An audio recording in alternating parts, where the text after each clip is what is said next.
Today's MTR Network offering is brought to you by Daniel Palmer, OnQ.com.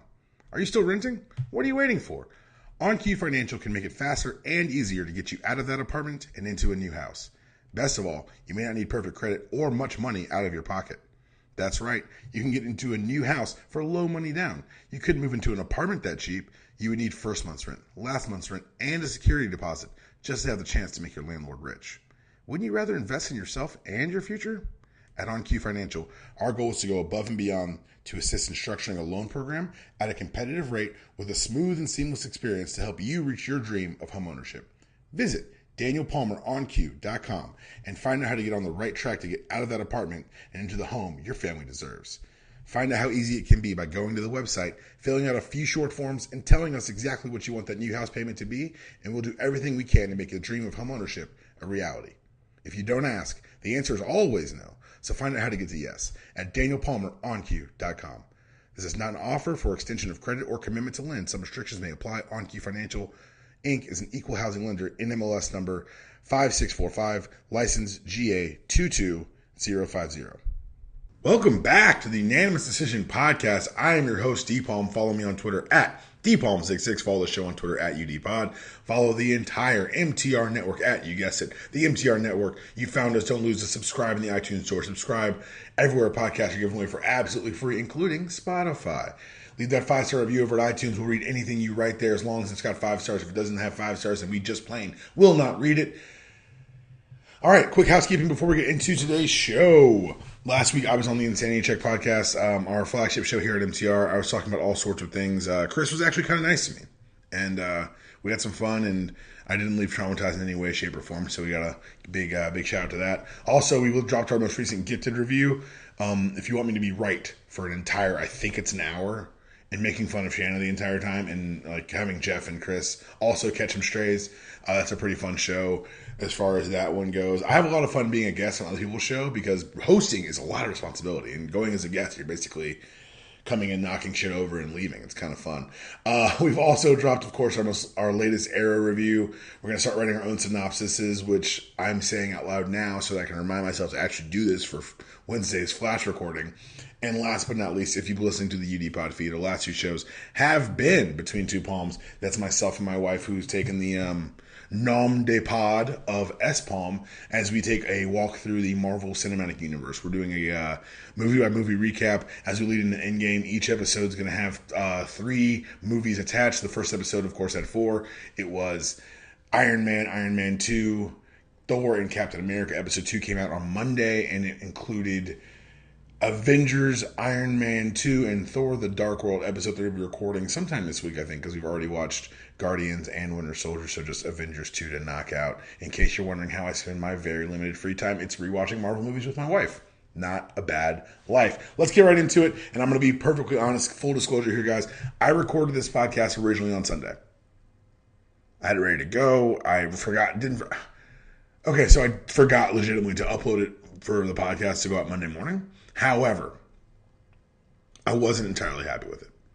And I think part of it was that I'd just been working a lot, and you guys know that I've been transitioning to a different job in my real life, and it just kind of caught up with me, and I didn't put out a good pod product. And no one will ever hear it. I've already deleted it from my hard drive, but the moral of that story is that this one better be fucking flames or I'm going to be really pissed at myself. All right, we're going to start at the end of football. Whatever the AAF may be telling you, football ended Super Bowl Sunday when the worst people won again.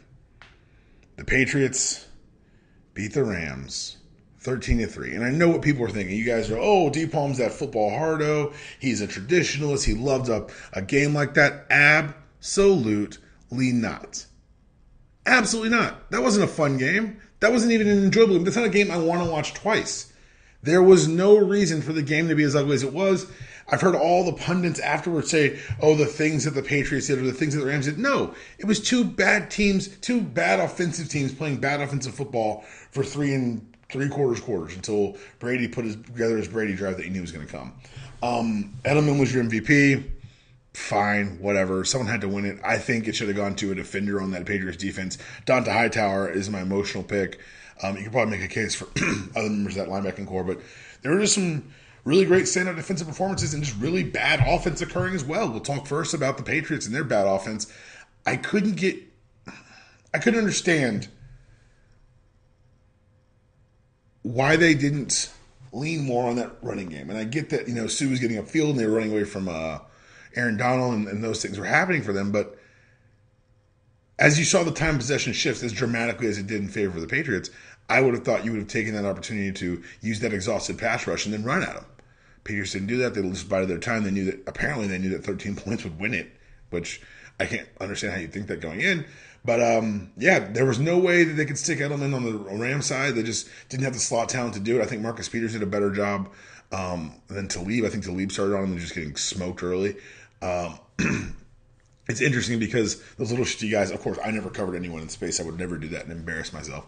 But I think that covering those little shifty slot guys has got to be a very different task than your average corner who's asked to guard a number one or number two receiver. And I say that to say this. He can be an MVP of a Super Bowl. That's fine. Julian Edelman is not a Hall of Famer. Julian Edelman is not a first ballot Hall of Famer. He's not a second ballot Hall of Famer. And he's sure as hell not a unanimous Hall of Famer. And he's sure as hell not going in front of the Hall of Fame in front of other Patriots who've played that exact same position in this offense. Troy Brown. If Edelman goes in the Hall of Fame and Troy Brown murders him and takes his plaque, I see no problem with that. Troy Brown played defense in the Super Bowl. That entire postseason run, he was playing both sides of the ball. Maybe Edelman's getting this praise in Boston because he's a bit more of a photo negative than the rest of the league. But that's neither here nor there for our discussion purposes today. But yeah, the worst people won again. How did I know they're the worst? They got in fights during the parade. The fans, Patriots on Patriot fan violence, fights during the parade. The worst people. Let's talk now about the bad offense on the Rams side. Because we're going to get back to the worst people. Actually, let's stick with the worst people for a second. Let's wrap them up really quickly. Because a lot of records got broken in the midst of this game. And befitting of a game featuring wins by the worst people, the record that was broken was the longest punt in Super Bowl history. Johnny Hekker kicked a 65-yard punt. And those are the records you got on Super Bowl Sunday. I hope everyone enjoyed themselves.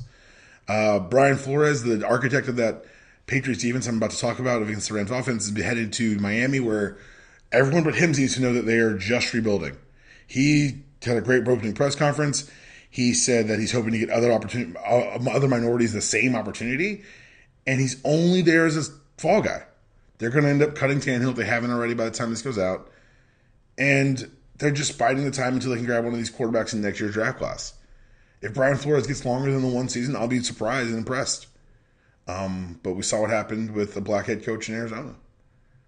And while Cliff Kingsbury's won't go through that door, maybe someone else Sean McVay once touched in the past will. The replacement for Brian Flores as an architect of the Patriots defense for the first time, I think, in his tenure, Bill Belichick's not elevating from within. He's going to without. And without has taken him to Columbus, Ohio. Because in case you were like, you know what?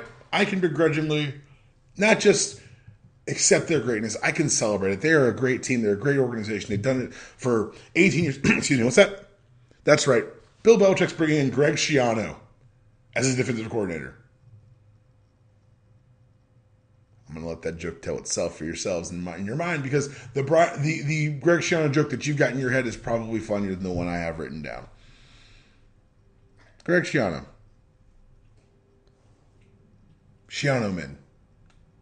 It almost feels like it was destined, but at the same time, it almost feels like I cannot believe they're doing it.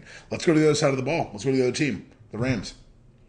All season, I was told that they were the future of football. I was told that they and the Chiefs were this new paradigm-shifting offensive attack, that the Rams' capability to attack you not just vertically but horizontally was going to be the future of football. And as I was shown on Sunday, the future of football is a lie.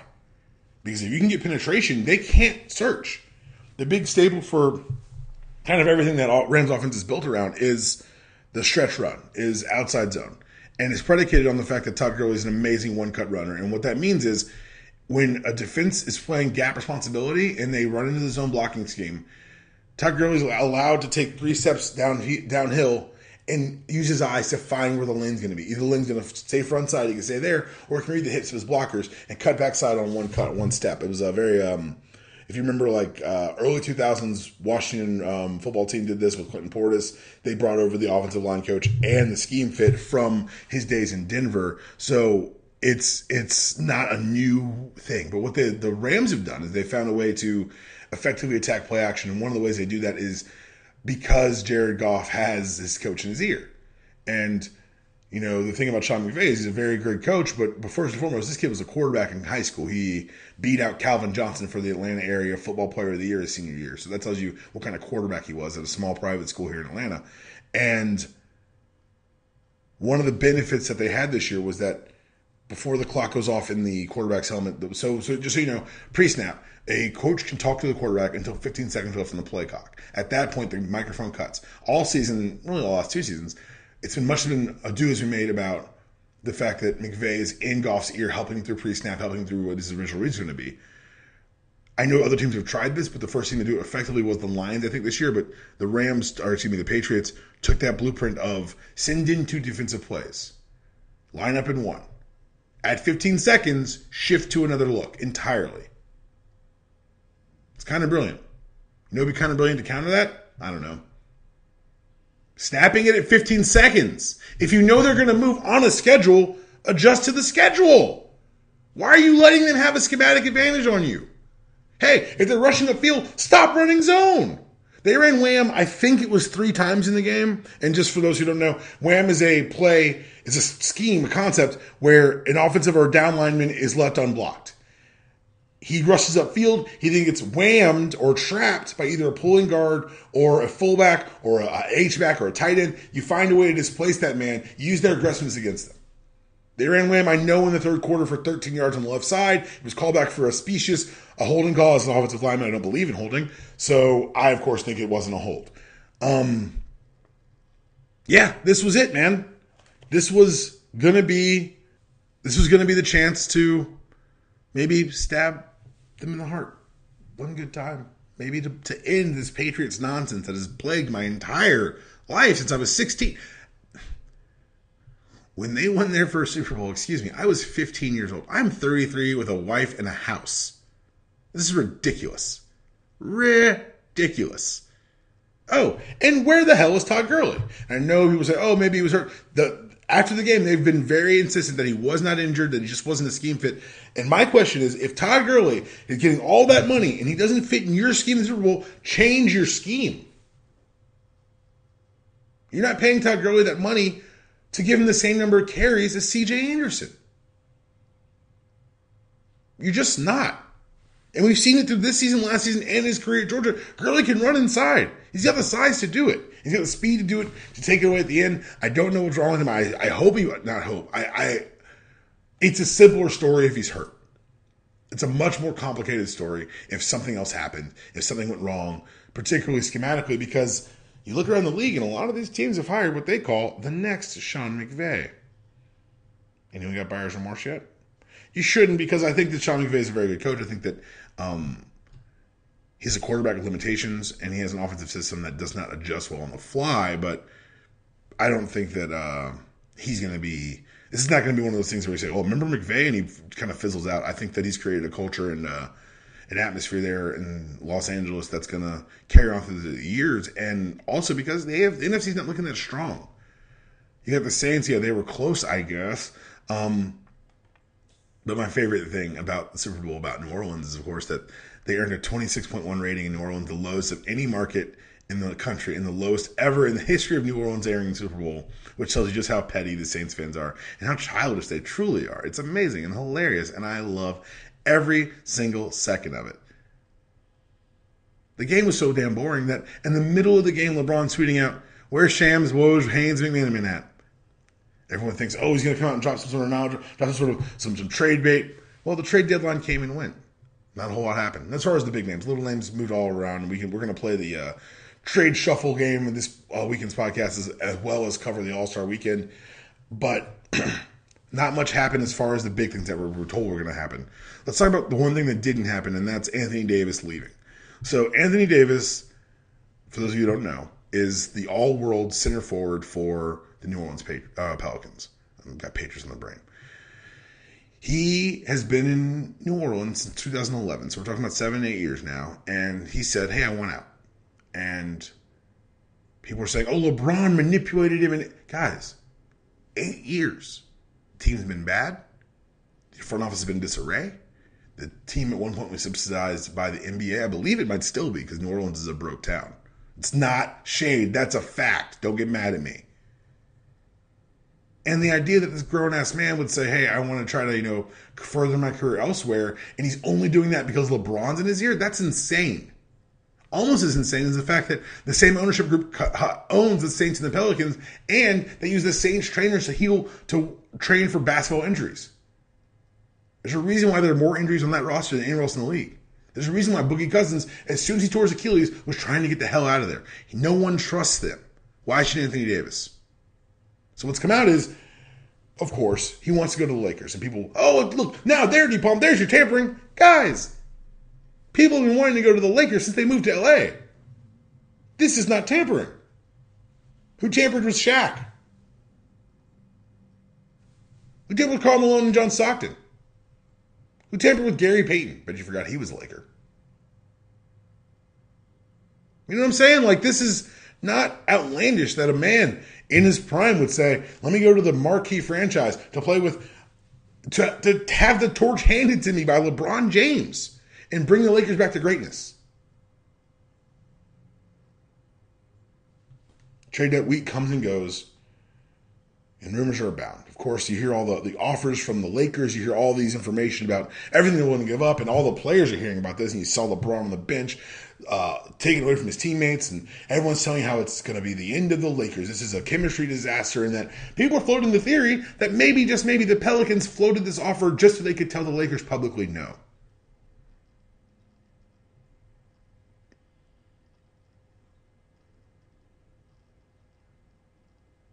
There was a Kobe and T-Mac interview last week. And for those of you who are too young to remember Tracy McGrady, he was an elite player, an elite scorer in his time. And it's so funny because we hear all this grousing and hand-wringing about Anthony Davis and wanting to play with LeBron. Listen to the Kobe and T-Mac interview. These guys wanted to play together. They didn't know they had the power. And that's the real thing. Now players know they have the power, and now everyone has such a problem with it. Everyone turns into a real communist when the players have the power, right? You got to be loyal. They got you to the show. No. Anthony Davis was not brought to any sort of show by the Pelicans. They looked into the ability to draft a generational player, and then they refused to build a winner around him. You can be a small market and keep your stars. Russell Westbrook is never leaving Oklahoma City. Paul George went to Oklahoma City with the intent of using it to leave to go to LA, and he had such a good time there, he stayed. He was so impressed with the organization, he stayed. Or a Nas concert, one of the two. Tim Duncan. Sure, there was the flirtation with Orlando, but he never left. You can be a small market team and do things the right way and keep your stars. Do not let this turn into a cudgel against, oh, look at these big players trying to run the league. First and foremost, big players have always run the league. What sport have you been watching? And secondly, how dare a man knows what he wants to do? How dare he? And of course, the other big mover and shaker in this trade deadline with Anthony Davis has been the Boston Celtics. And so the biggest story around them is that they could not trade for Anthony Davis before the trade deadline. What happened was, because of how they acquired Kyrie Irving and the numbers of his on the books, they can't acquire another max player until, I think it's July 1st, when free agency starts. They can't do it via trade. So everyone's thinking that now the Celtics are going to be involved in the sweepstakes. Pelicans. The Lakers' offers will not be as good. And if you've seen Danny Ainge's movies, he doesn't exactly give you market value or fair trades for things that happen on his watch. He's not here to trade with you. He's here to eviscerate you. He's here to make you think that, oh, he did something wrong. But hell, it's not just the fact that the Celtics are going to try to bilk you and the Lakers are going to lowball you, Pelicans. Anthony Davis' dad openly said that his son will not sign an extension if traded to Boston, which hurts his trade value. This is the text he sent to Ramona Shelburne right before the trade deadline. I would never want my son to play for Boston after what they'd done to Isaiah Thomas. No loyalty. Guy gives his heart and soul when they traded him, he said. Davis clarified that he doesn't speak for his son, just adding that he's seen things over the years. And this is what's become interesting because this is not a unique perspective in the NBA. We all know it's a business, and the players know it's a business. They've been traded or moved or had to upload their families and their friends, or families, and their children at a moment's notice. They know they can be traded. Corey Maggette got traded on the Chiron during a Mavericks game. They announced it like, oh, we're getting sources. Motherfucker, you're the Mavericks broadcast. You're on the same payroll. You knew. You could have just had him not play. But what's I'm talking about, again, is it goes down to what side is it a business? Because Boston dumped Isaiah Thomas after he destroyed his hip, carrying the Celtics as far as they go in the playoffs, days after losing his sister. I'm not saying that they should have re-signed him. I'm not saying that they should have kept him. I'm not saying they should have made him whole. I'm saying when you decide to make a callous, business-minded decision, other potential employees are allowed to notice. Other potential employees are allowed to say, man, they sure did treat someone I know, someone I value, someone whose opinion I trust poorly. Hey, if you're looking for a new job and you got a friend at that company and your friend's like, nah, man, or a friend who used to work there, he says, nah, man, the culture's messed up. They don't play with your money. I wouldn't trust them. Would you ever want to go there? No. And now, after all of this, after everyone told me what a chemistry nightmare this is going to cause for the Lakers, it appears to be the Celtics that are melting down. Marcus Morris this past weekend said, this isn't fun. We look at other teams having fun. It's going to be a long season. Motherfucker, it's February. We're about 2/3 done with this bad boy. You better tighten up. That's what I'm saying. I'm a Celtics fan. But I'm watching, Kyrie got injured, and last year that was kind of the thing that galvanized his team, and we'll see what happens if he carries on. But Kyrie Irving's gone from, oh, I can't wait to re-sign with the city in the preseason, lying to them children and saying, I don't know anybody's shit. What's he going to do is best? At the end of the day, he's going to do what's best for his career. Ask me July 1st. Well, that seems like a chemistry problem. I think that might be an issue. Oh, hey, speaking of chemistry problems, let's go to the Warriors, where Kevin Durant kept his silence after a big Knicks move, and that made people angry. And it made them so angry that Kevin Durant got mad at the media for mediating while acknowledging that this is what the media does. It's a very weird quote. I can't even read it without losing my train of thought. But the bottom line is, Kevin Durant knew what was going to happen if you were quiet during a Knicks move. There's rumors across the league from his people, from other people, from all over the league, that he's going to the Knicks this summer. I hope they're right, because Knicks fans, this is getting sad. And this is someone who doesn't care about you either way, one way or the other. I have no rivalry with the Knicks. I'm a Hawks fan who lived in New York for 4 years. I have no qualm, beef, disgust with the Knicks. I think Knicks fans are funny because I like to mock them. But beyond that, I have no problem with the Knicks. But the Knicks apparently have a problem with facts, because I was told, me myself, this is what I heard. I heard that Kristaps Porzingis was the truth, that he was the future, that he was going to bring the empire back to the state. He got hurt. Kind of some disrespectful thing. And he got traded to Dallas for a very angry DeAndre Jordan and loose change. Which means that when Dallas is healthy, they'll have Luka and they'll have Kristaps. So if Kristaps is even close to what the Knicks fans wanted me to think he was, it should be a pretty good lineup there out west. But it's been so funny to watch Knicks fans spin this, because they went from Porzingis is the future to he was never really a Knick. He never really wanted to be here. I think he wanted to be in New York. I think he wanted to be with those fans. I think we're seeing the further institutional failure of the Knicks. The same things I said about Boston apply to the Knicks, but only tenfold, because it's not one case of one starving mistreated. It is terminal stupidity over the past, call it 40 years. A poorly run franchise chasing ghosts that may have never been there. And that's what the Knicks are. The Knicks say, oh, Kristaps wasn't on board. On board with what? Your ship's got holes in it. Why would I be on board? He apparently went to a meeting and said I didn't have faith in them. He didn't have faith in them, both from an injury standpoint and from a building a winner standpoint.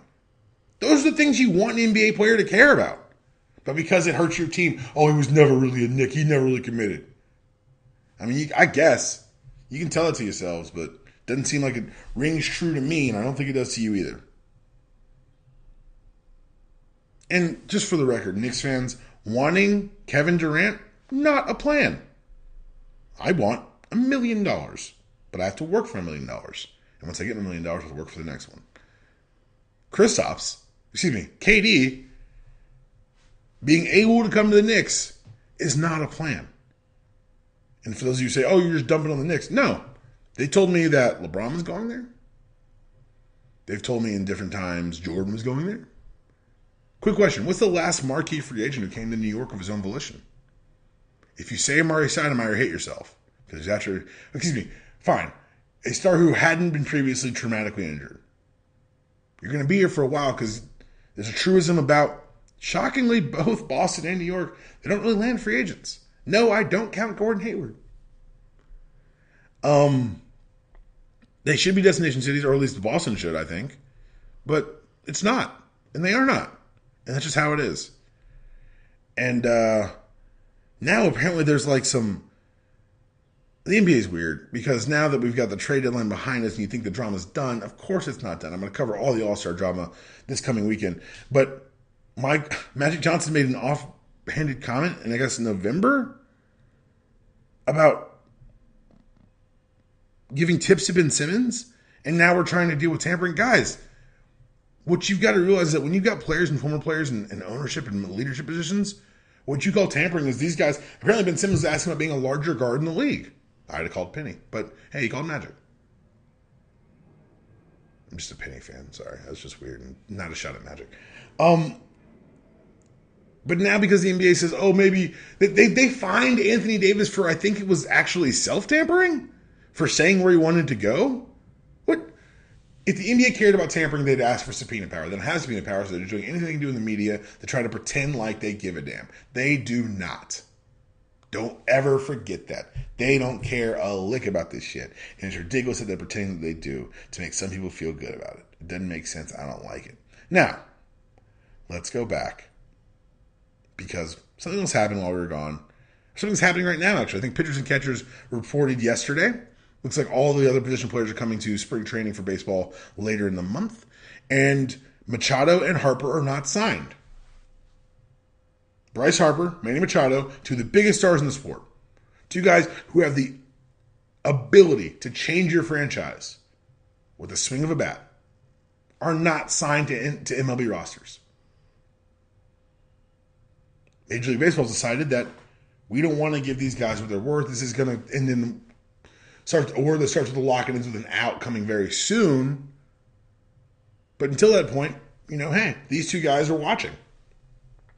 Whenever they get started, I don't know how the baseball timeline works, but it feels like they'll be behind as far as playing catch-up. And now you're risking injury because these guys who, whenever they get their money, and they will get their money, there will be an added pressure to perform. The biggest scam that athletics ever pulled was them telling you should side with the owners in these situations. You should not.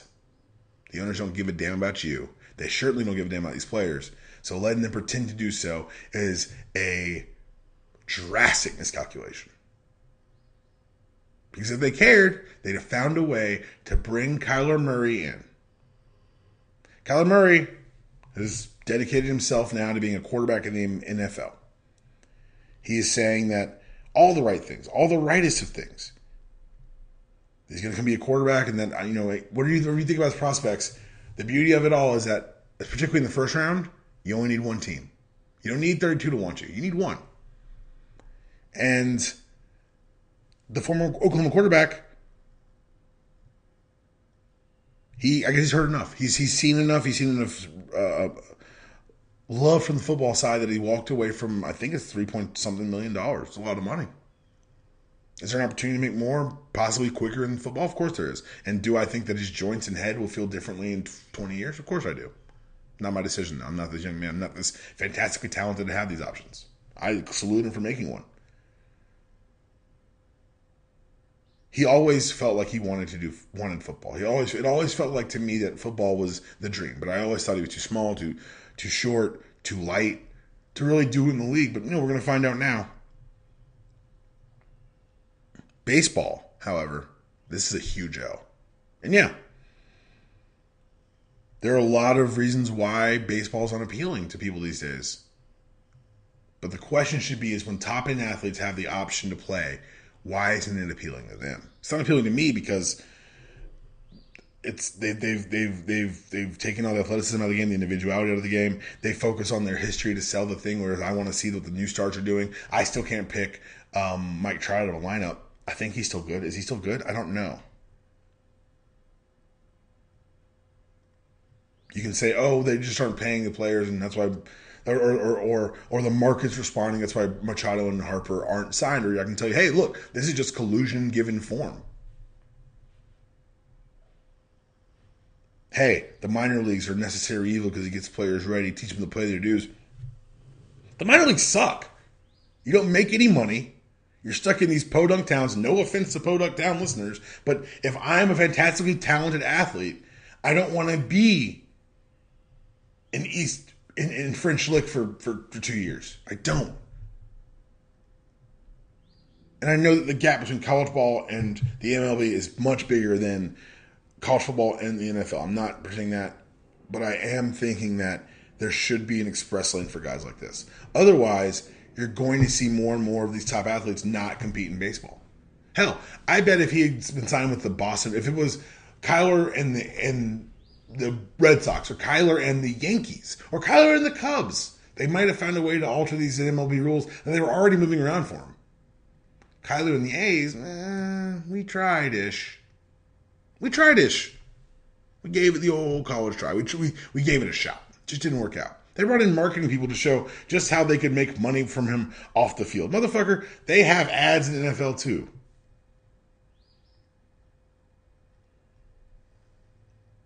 Baseball could have changed its guidelines. They could have given a bigger signing bonus. They could have changed the roster rules.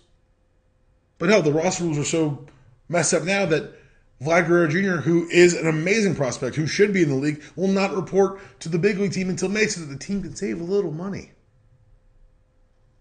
They brag to you about how solvent baseball is, how much money it makes from its constant TV deals for being the only thing that's appointment television during the summer, carrying a strong commercial base. Oops, spoilers. But they don't tell you is that the reason they make so much money is because they don't want to pay anyone, ever, at all. Because the game isn't about the player, it's about the game. And by when they say that, they actually mean it's about the owners who make all this fucking money. Never forget that. Never forget that. That's why baseball is where it is. They could change rules to make it more appealing. They could change their marketing and say, hey, we're not going to lean on the past. We're going to build to the future. But no. It is about to be a very interesting time in baseball because baseball is dying on the vine in America. And the forthcoming lockout, which I would say would come in the next, call it 5 to 6 years, we got a problem. Or I don't watch baseball. But you fans, y'all might have some issues to talk about. National Signing Day happened. I don't follow National Signing Day. I saw 2 services that said that Georgia beat Bama in recruiting. I saw one that said Georgia finished 5th or something. So, again, I don't really follow it. One of the best things I saw during National Signing Day was former Georgia defensive coordinator, current Vols head coach, Jeremy Pruitt said regarding outgoing transfers, listen, I was a transfer myself as a player. A guy transferring doesn't mean he quit like that. Sometimes a kid wants a fresh start. Who am I to get in the way of a man's dreams? This is why I'm worried about Tennessee. Because Pruitt's saying and doing all the right things. They brought in a very, apparently, better than they thought recruiting class, and he gave all the credit to the existing players. If you treat your players well, they're the best ambassadors for your program. He's not wrong. When kids come and make those campus visits and they see how the players are treated, they see how the players interacting with each other, and see how much they enjoy being there, enjoy being around each other, they're going to want to be there. It's true. They just are. And it's easier to convince one more guy to come than to convince the first guy. We're going to end up in college football today with my least favorite person in maybe sports, Art Briles. So Art Briles, since being fired from Baylor for overseeing a systematic rape scandal, he's tried to be hired by the Houston Cougars, the FAU Owls, the CFL Hamilton Tiger Cats. He actually was hired by the Tiger Cats for a second until the team's brass was like, are you fucking serious, and fired him.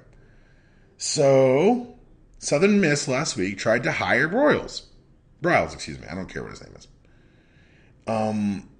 He was interviewing for the vacant offensive coordinator position, and the school's committee on services and Resources for Women sent a letter to the Southern Miss higher up saying, "We are shocked and dismayed. Rape culture is a serious issue on college campuses, and this does not go with the stated values of our university. A football win is not worth risking the safety of our campus."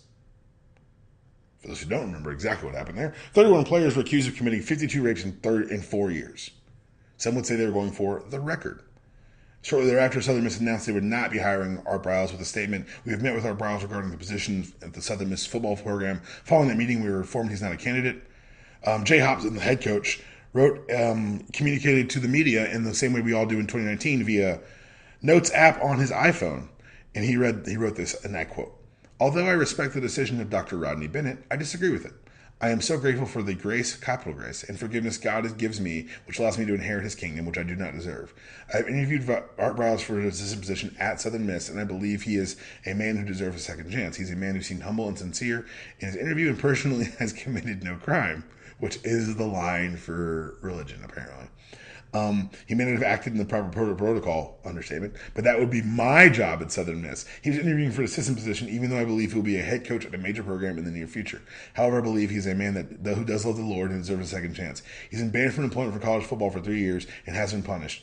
I understand both sides of opinion. This is just mine. God bless Jay Hobson. So, just for the record, Jay Hobson saying that he was wrong. But he was wrong because it was structural wrong. He wasn't wrong because it was wrong. He was wrong because, this isn't, he didn't handle things the right way. He presided over 30 players, raping over 50 women in 4 years. He showed a repeated and concerted effort to cover up these rapes and to have the women not report. And because only abusers like abusers, Jay Hobson Jay, let me talk to you for a second. If you're going to come out and interview Art Briles, that's going to get you some press. People are going to start looking at you. If you interview Art Briles and decide to take him, and then you come out with a statement excoriating the school for not bringing him in as your offensive coordinator, people are going to look a lot closer. And if people look a lot closer, well, the Athletics, Nicole Arbach, reported that there's a trend in Hobson's history. It's not the first time that Hobson has treated the consequences of sexual misconduct as kind of a way to maximize his ROI in recruiting. At Alcorn State, he reportedly recruited a sexual offender who had been convicted of abusive sexual conduct by a marshal panel at Air Force Academy after he was accused of raping a woman in his dorm room. He also recruited a former Vandy player who had been accused and convicted of facilitating the rape of an unconscious student in the dorm room. At Ole Miss, just last month, he tried to add a junior college transfer who had been previously accused of raping 2 women at knife point in separate incidents in 2015.